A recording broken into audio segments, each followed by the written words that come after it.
It's time for a cup of coffee with Will and Chris at Slumberland Furniture. From Slumberland Furniture in Osage Beach, here are your hosts, William Holtz and Chris Schneider.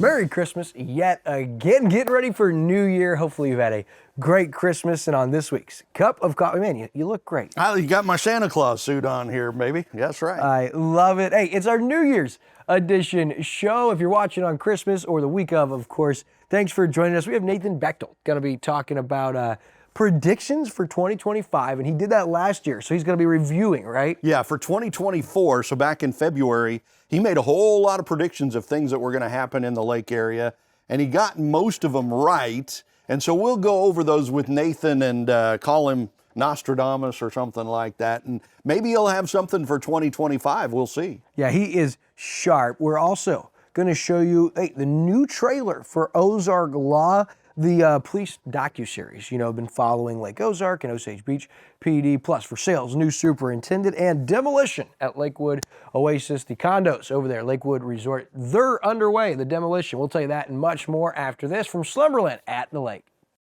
Hey everybody, Daryl Cunningham with Slumberland Furniture at the Lake. We're getting ready to start our New Year's slumber sale. You need to come check it out. You need to make the resolution to get a great night's sleep in 2025. To help you do that, we have discounts on all sleep systems, and we also have 0% interest financing for up to 60 months. Come see us at Slumberland Furniture, where we're bringing happy home. Welcome back to a cup of coffee. End of 2024. We get ready to start 2025 here.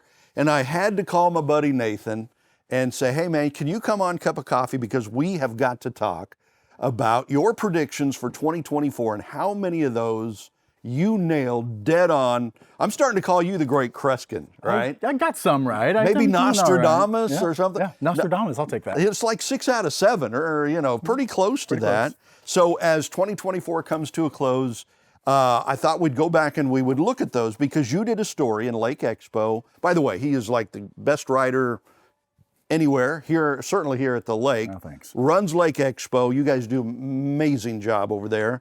And back in February, you came out with a list of predictions for the lake area in 2024, right? We did a whole show on this like in July, right, where I gave you a little bit of grief because you got a lot of them right, but you missed on a couple of them. I wasn't as right then as I am now. As you are now, yeah. right. So there's that. As the end of the year came, everything started to click in place and kind of started to happen. Okay, so the first thing you said in this story was that those troubled apartments, which had been, I think they were probably shut down at the time you wrote the story. Probably, yep, or about to be. Yeah, right, not much was going on, but you said they would get it figured out and everything would be okay.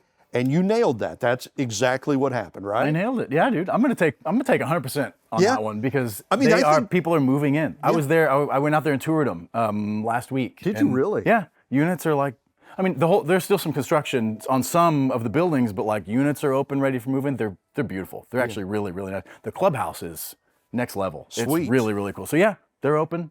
And rocking and rolling. After the trouble, they got it done, got it figured out, and you were right on that. You also said the housing market would get a fresh wind, and that happened as well. Mm-hmm. In fact, I've heard, our real estate experts, Jessica Bruce and Kelly team saying the prices actually kept going up, around here anyway, even though there weren't as many homes probably available. Yeah, well, of course, those kind of play off each other, right? When there's not as many, then the price, so it's always that happening. But yeah, I think it was, I would love to see even more, fresh wind happening. But yeah, it was an okay year and you saw some hopefulness on interest rates and stuff. So, it was not a terrible year. I think there've certainly been many worse years. And again, coming through kind of an interesting time and then coming off like the insanity of 2020 through 2022 and stuff. So I would call it a pretty good, pretty solid year. We, like for a living, we saw like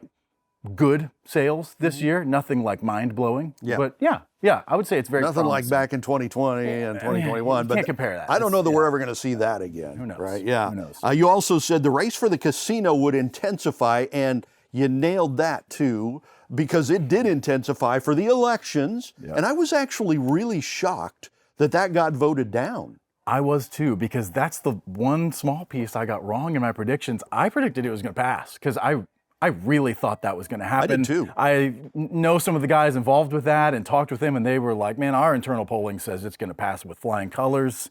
And so I figured that was going to be part of that. It did intensify, but it intensified around the election, and then it went away, kind of. But it's not dead. I mean, it's coming back. Yeah, I don't know. I mean, it's, I know that millions of dollars were spent to get that on the ballot and to advertise it and everything. So now the question is, do they want to do that same kind of thing again?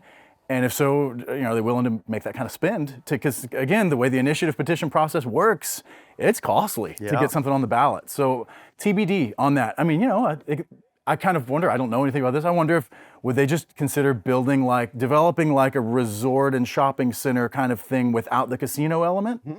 I don't know. Honestly, I have no idea. Because they had plans for that they along wouldn't have with any, the casino. They wouldn't have to go through the Constitution, and they wouldn't have any of the opposition to the casino side of it. Yeah. Right? So don't know. But hey, something to consider. Stay tuned on that. That might be in your predictions for 2025, right? Okay. And don't forget the Indian Nation is still out there, and they're still working toward a casino as well. So, I mean, none of that is off the table as of yet. You said the Oasis Project, the rippling effects would go through the community, and we've definitely seen that, even though there's been a slowdown of late over there, but that's going to end very soon too. Yeah, that's everything we hear, is that's, it was basically a timing kind of thing on getting the timeshare building working on. They wanted to get it acquired, and until they acquired it so they could demo it, they kind of had to stop excavation, is the way it was explained to me. So yeah, slowed down, but definitely it's been a huge project. Again, you see those huge arms sticking up in the sky for the boomerang ride, and I thought we would see the Ferris wheel go up this calendar year. It won't be till next year, but it'll happen. It'll be, man, it's amazing how when those boomerang arms went up was, I think for me and a lot of people, this realization like, oh my gosh, that is changing the look of the skyline and all that around here so much. It's remarkable. When they announced that they're moving the shootout over there, right? I mean, that is huge. Yep. And they're not even done yet. They're just getting started. So that rippling effect is definitely happening. Yeah, and that's actually, if nothing else, the shootout. Right. That goes to one of my other predictions in a minute. Yeah. Okay. And then the other one, and the one that when we talked back in July that we said you missed, was the outlet mall, because you said the outlet mall trouble will reach a tipping point, and nothing was happening. It was just sitting there dead, and we're like, well, okay, you missed on that one, but still have a few months left, and wham, bam, here we are. All of a sudden, honestly, I did not expect it to go the way it went, but it went very interestingly, right? Yeah. So yeah, it was kind of in a holding pattern, and then all of a sudden I started hearing from people like, hey, we're about to close on this. Yeah. So here we are, and the outlet mall is like, it's been bought. It's a done deal. It's a done deal. We don't know what is going to happen with that, because they haven't really said, okay, these are our plans, this is our rendering. So we're kind of up in the air about that, but we know people have bought it. Yeah, they bought it, and it seems like some of the historic kind of bumpiness with the city and that relationship, they overcame that, or they're going to work through, whatever, because they're going to work together now on the outlet mall stuff, whatever that looks like. Don't know if there's a tiff or what, honestly don't know. Yeah. But so you nailed that. Yeah. I mean, another one he got right. Surprised myself there a little bit. Me too. I mean, we thought it was dead. Yep. He also said boat racing would hit new heights. It did, because Shootout took over what used to be Lake Race, and that was a little bumpy, but they did a pretty good job with it, and it's just going to get better and better and better, and bigger and bigger and bigger. So I think you were right on that. You did. Now, you might have missed this one. You said the lake is going to get a ChickfilA. This is the most disappointing. This is my greatest failure of 2024, is that I got this one I'm going to wrong. ask his wife. I'm guessing that's not his greatest failure. No, well, no, that's true. No, in fact, seriously, that rumor circles around like every 6 months. Yeah. It's hilarious. And it comes to me with this authority of somebody who's like, I know the lake's getting a Chick-fil-A. And I'm like, all right, well, okay, we'll reach out to Chick-fil-A and see. And every time they very politely say, we would love to serve Lake of the Ozarks community in the future, but we have no current plans to announce. And so then we wait another 6 months till the rumor circles Comes back back again. That's right. It's like the Patrick Mahomes is building a house at the lake, it's, which it's he's good not. fodder for just infinite conversation, and maybe it'll happen. I guess we are getting a chicken place, though, right? What do they call that?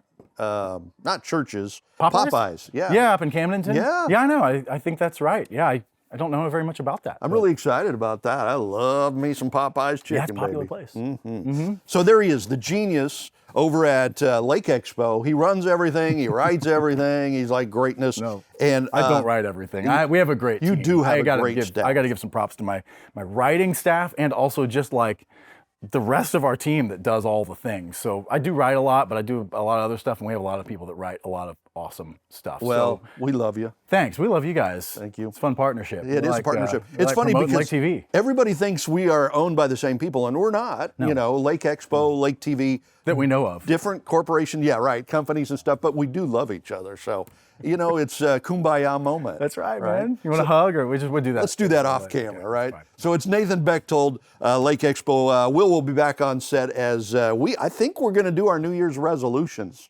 Okay. Now, I think I'm not sure how that's going to go. All right. So you All right. might have to do a seeing. story about Yeah, that. okay. All right. So don't go anywhere. We'll be right back.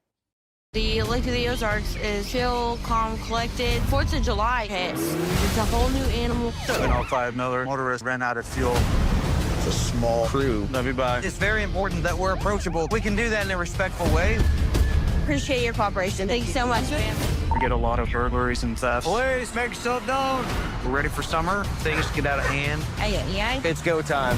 Ozark Law premieres Wednesday, January 8th at 10 on a crime and investigation only on A&E.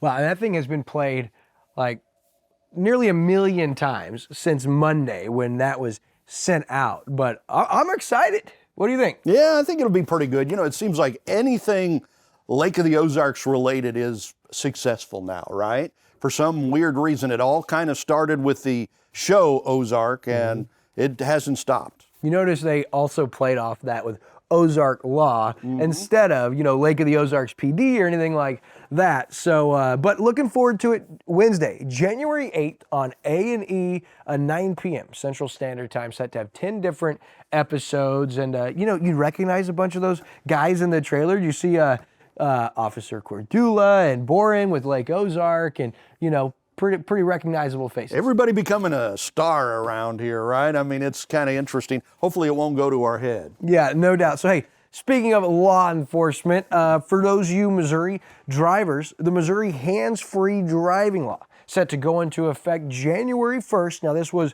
passed about 18 months ago, but they have a 16 to 18-month grace period. And so things you need to know about the Missouri hands-free driving law is it prohibits physically holding or supporting a cell phone with any part of your body, manually typing, writing, sending or reading text messages, recording, posting, sending or broadcasting video, including video calls and social media posts, and watching a video or movie. But important to note, Chris, this law is a secondary violation, meaning law enforcement can only write a citation after pulling over a violator or a driver for another violation. Meaning if you, on your phone, causes you to swerve over, or if you're not wearing your seatbelt, then it could be a secondary. Although I think seatbelt's a secondary offense too. I'm not sure. I wonder if two secondary offenses equal a first offense. I don't know. I'm not the guy, but I don't know. did think it was important to note that it's a secondary violation, meaning they cannot just see you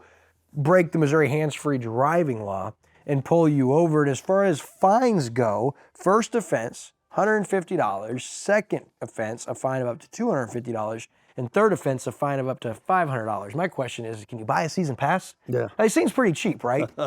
My question is, obviously it's smart not to be, looking at your phone while you're driving and stuff like that. And we've all done that. By the grace of God, for some of us, we haven't had a crash or something like that. But how about Bluetooth? If you've got your phone on Bluetooth, and somebody calls, can you go and answer it and then talk? How does that work? Good question.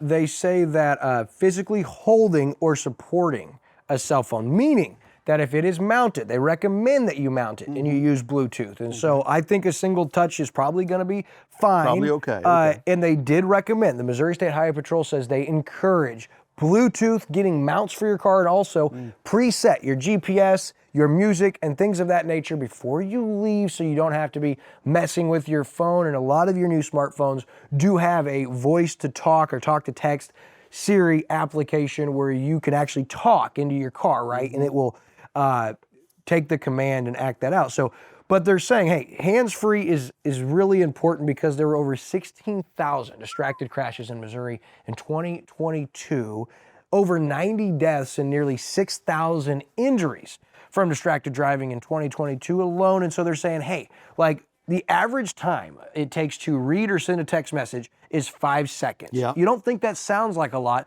but in 5 seconds at 55 miles per hour, your vehicle travels the length of a football field. That's a So long you way. look down, I'm guilty of it, right? You look down to check the text, real innocent to reply K, okay, right?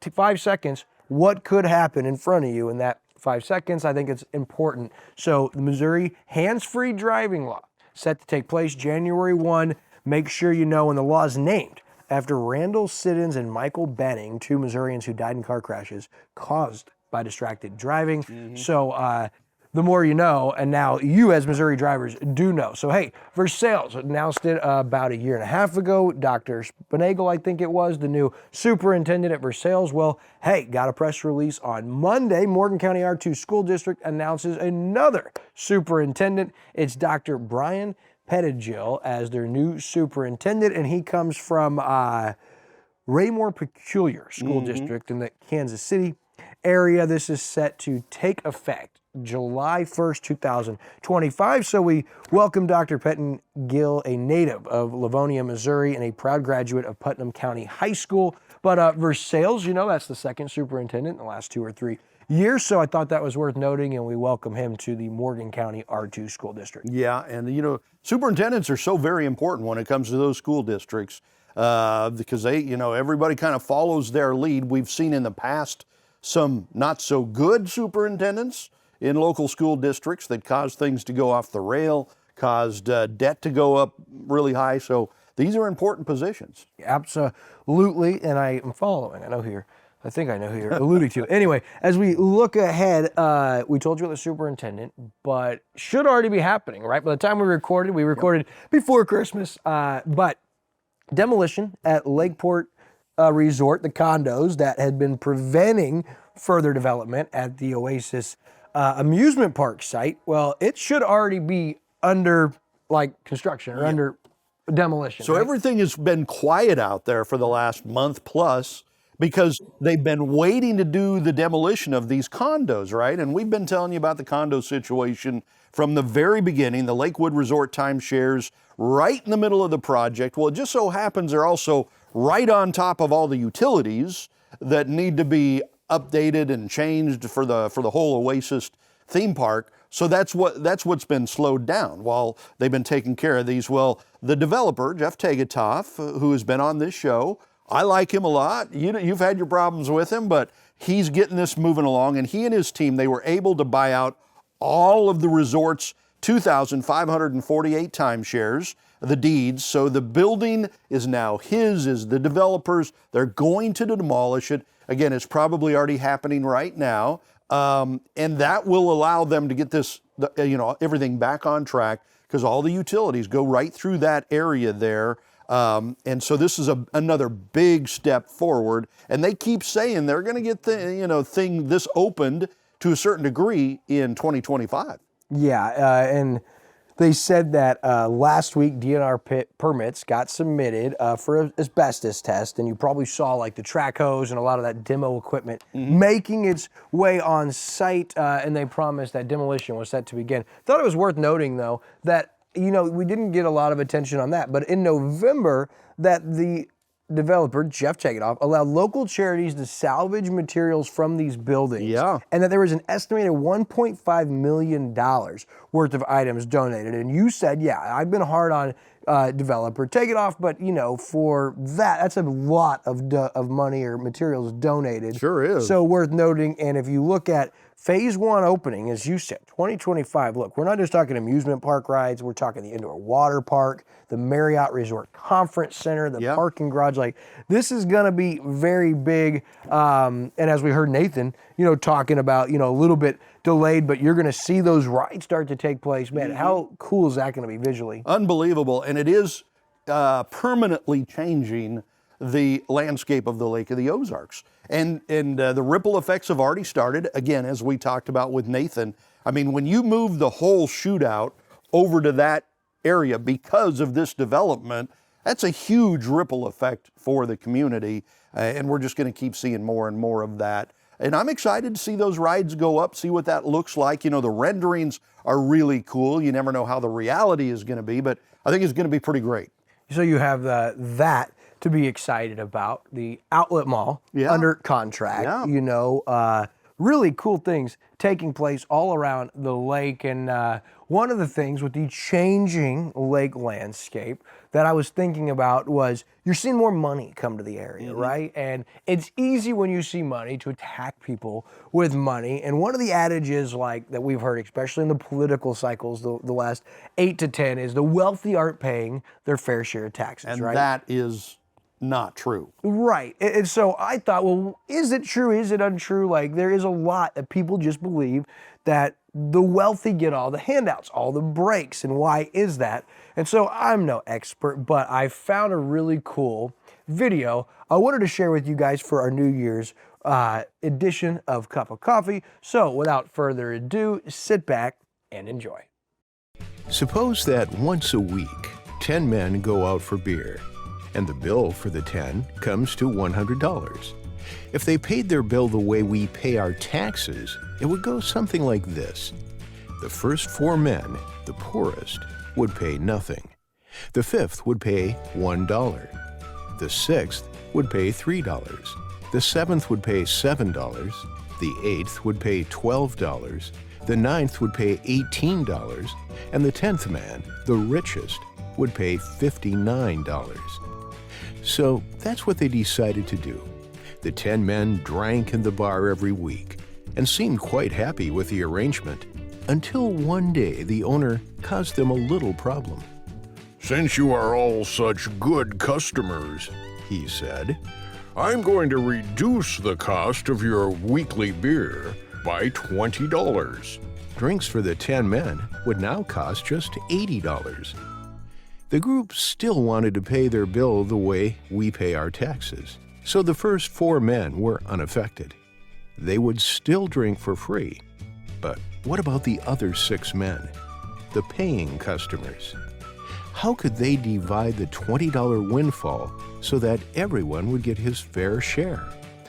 They realized that $20 divided by 6 is $3.33.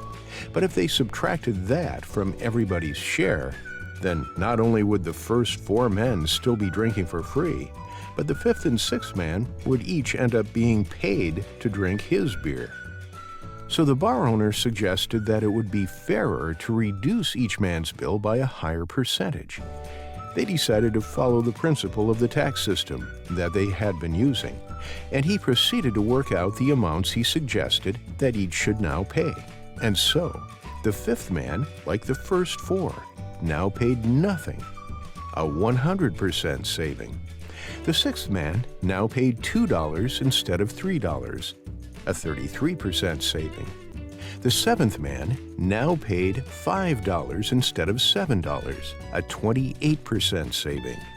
The 8th man now paid $9 instead of $12, a 25% saving. The 9th man now paid $14 instead of $18, a 22% saving. And the 10th man now paid $49 instead of $59, a 16% saving. Each of the last 6 was better off than before, with the first 4 continuing to drink for free. But once outside the bar, the men began to compare their savings. "I only got $1 out of the $20 saving," declared the 6th man. He pointed to the 10th man. "But he got $10. "Yes, that's right," exclaimed the 5th man.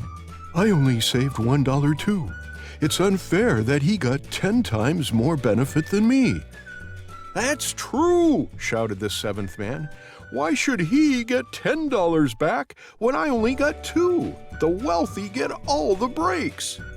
"Wait a minute," yelled the first 4 men in unison. "We didn't get anything at all. This new tax system exploits the poor." The 9 men surrounded the 10th and beat him up. The next week, the 10th man didn't show up for drinks, so the 9 sat down and had their beers without him. But when it came time to pay the bill, they discovered something important. They didn't have enough money between all of them to pay for even half of the bill. And that, boys and girls, journalists and government ministers, is how our tax system works. The people who already pay the highest taxes will naturally get the most benefit from a tax reduction. Tax them too much, attack them for being wealthy, and they just might not show up anymore. So interesting, you know, I mean, the beer with 10 guys at the bar, they ended up beating up the richest guy because he was getting all the breaks. He stopped showing up, and boy, oh boy, did their beer drinking experience get a little tougher for those other 9 guys. So maybe that was a bad example, but I bet that didn't get lost on many of you who watch our show each and every week. And for that, we thank you guys for watching Cup of Coffee with Will and Uncle Chris from Slumberland at the Lake. Show number 204, our final of 2024. And if you remember our final show of 2023, last year, we made some New Year's resolutions. Yeah, we did. And we stuck to them. By golly, way to go, baby. So I gave up fast food for the whole year. And, you know, that wasn't that big of a deal for us because we don't eat that much fast food. Where it became a big deal was when we were traveling, right? Because you always stop and get some fast food on the way. Oh, yeah. And so that really changed that. My wife demanded that I not put that back on the table for 2025. So, but we did a good job, and you did a great job. What did you give up?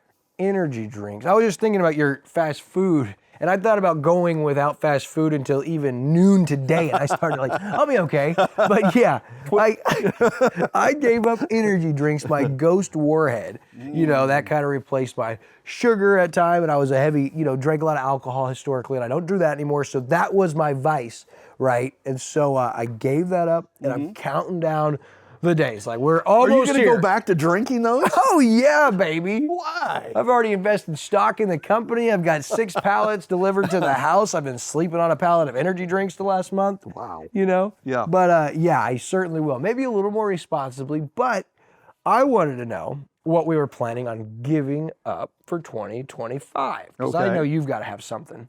I do. I wrote down 4 things. And I get to pick? No. Okay. Well, maybe, I guess you can. So I put down walking every day, probably about a mile every day is what I'm thinking. Probably. I got set exacts here, but go ahead. Okay. Or losing a certain amount of weight, but that kind of goes with walking for me, right? Doing Bible study, personal Bible study every day. I do it most every day, but not every day. It's easy to skip that if you're super busy or... Unless you've, and you'll notice, committed won't you? to doing like, it. Don't you notice the difference in your day when you didn't start it? In the Absolutely, you betcha. And then, and this is one of my wife's suggestions, no cell phone ever at dinner, I right? like that. And so I thought, I thought it said no diaper changes. No dinner phone. So those are on the table for me, and you can pick one if you want. I will commit to it. Well, I don't want to pick for you because I'm afraid that it won't be fair. Okay. You're going to have to pick yours. Okay. Because I'm picking my own. Okay, what's yours? What are you giving up? I'm giving this baby up, finally. You're giving up the vape? The vape. Wow. Yeah. You know, a lot of people don't even know I vape, but I do. Oh. And I hate it. You know, it's time. I know the health effects are bad and it's dangerous, the financial investment. But to be honest, like, the bondage it has over me, like, I'm literally a slave to this thing. Every day when I wake up, the first thing I think about is I got to hit it, and I don't like that. Are you going to be able to give it up? Oh, yeah, no doubt. We've already committed. It's gone. I'm giving it up. So here you go, to you, my lungs. In 2025, we're giving it up. But we recorded this before, so I got to put that back. Right, you still got a couple of days. Hey, I want to tell you guys, because Chris, you got to pick one of those. I'm going to give up or I'm going to start walking daily, every day, unless I'm just incapacitated. I will walk a mile every day, at least a mile. So that means I could have drank an energy drink if I was incapacitated, huh? Hey, seriously though, 2024 is just an awesome year. And we're so thankful that you decided to join us, whether it's your first cup of coffee or you join us every week. We're so thankful, and we encourage you in 2025, be your best, my friends. For our Uncle Chris and our entire Lake TV crew from Slumberland at the Lake, have a very blessed new year.